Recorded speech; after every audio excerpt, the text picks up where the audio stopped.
in His workshop. We are created in God's image. That means we have an identity, a purpose, and a mission.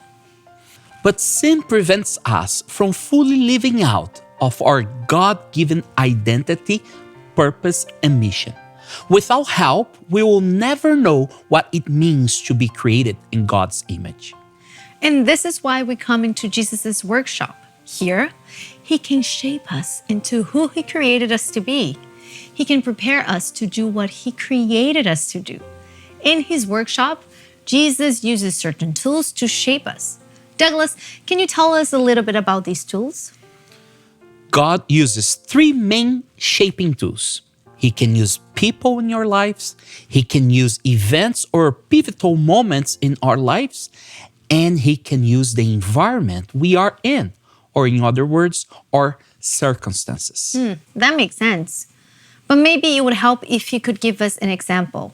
What do these shaping tools look like in action? Sure, I can give us some personal example. I grew up as a pastor's kid in Brazil. My father gave me many opportunities to serve. Sometimes I even preached for him when he was sick. I also grew up in the world of communications. From an early age, I learned about broadcast media, using equipment and being in front of the camera. That is the environment I grew up in. When I was 12 years old, I attended a Pathfinder camporee. One of the speakers invited those who wished to become pastors to come to the front for prayer and connection. Even though I was only 12, I knew I wanted to be a pastor. I went down to the front. Out of about 2,000 kids, only 4 of us went to the front. That was a pivotal moment in my life.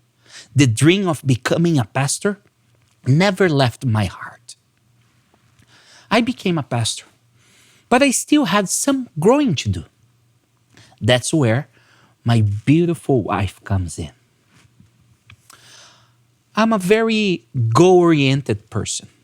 Many would say that it is a strength, but it can and does come at cost. I'll be honest and say that my focus on goals can sometimes come at the expense of people. But God has used Rebecca to teach me to slow down and remember people. Being married to Rebecca has taught me so much. One of which is how to push toward the goal without plowing over people. And that makes me a much better pastor and person. Thank you, Douglas. Being married to you has grown me as a person as well. And thank you for sharing that. They really illustrate how God used our environment, pivotal moments in our lives, and people to shape us. Lastly, I would add that sometimes we can ask God for an answer to prayer, and He sends a person, an event, or a circumstance. And conversely, we can be the person that God sends to someone else. In our last episode, we discussed how God shapes us to be more like Jesus. He does this by shaping our thinking, being, and doing. We also call these our mindset, our character, and our ways of living or our service. Well, God applies these shaping tools to these areas of our lives. He uses His tools to develop our thinking, being, or doing. That's right, Rebecca. God may use His shaping tools to strengthen our values. He may use them to refine our character. He may deepen our convictions or something. Or He may build our skill set so we can serve more effectively. But Douglas, can we see how God is shaping us? Is it something we can actually detect? Yes, I believe so. We can look at the outcome of person influence on us, or the environment we are in, or a pivotal moment in our life. We often learn important life lessons when God is shaping us. And if we are paying attention, we will become more aware of God's presence in our lives. We will be more certain of His purpose for us. Wow, I really want to experience that. I know that God is always with me. but it is such a gift to experience His presence even more fully, to see what He's doing in me and through me, and even cooperate with Him on the journey that's bound to draw me closer to Him. It will for sure. Like Paul, we can reach a point where we see God's working in our lives, whether we are enjoying good times or facing some difficult times. Paul fully trusted God and His sovereign power. But how did he learn to do that? Well, whatever was happening in his life, he looked for God's hand at work. He learned to see how God used people, events, and environments to shape him.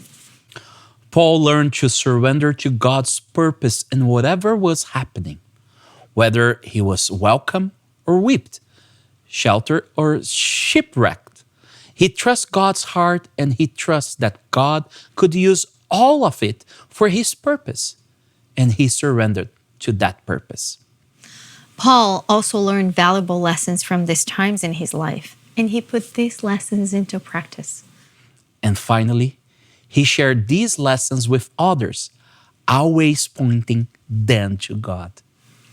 We could sum it up by saying Paul saw, he surrendered, he learned, and he shared. That's a great summary, Rebecca. It is something we can do too. God is shaping us. He used His tools to develop our mindset, character, and service. We can learn to see His hand at work. We can practice surrendering to His purpose. We can learn from Him, and we can share our experiences. In the study guide for this episode, we go more into God's shaping tools and how we can see, surrender, learn, and share. I encourage you to download it. And don't forget to consider our key questions. What is God doing in my life? Do I have the courage to be part of His work? Am I truly willing to join Him in His work of redemption in my life and all around me?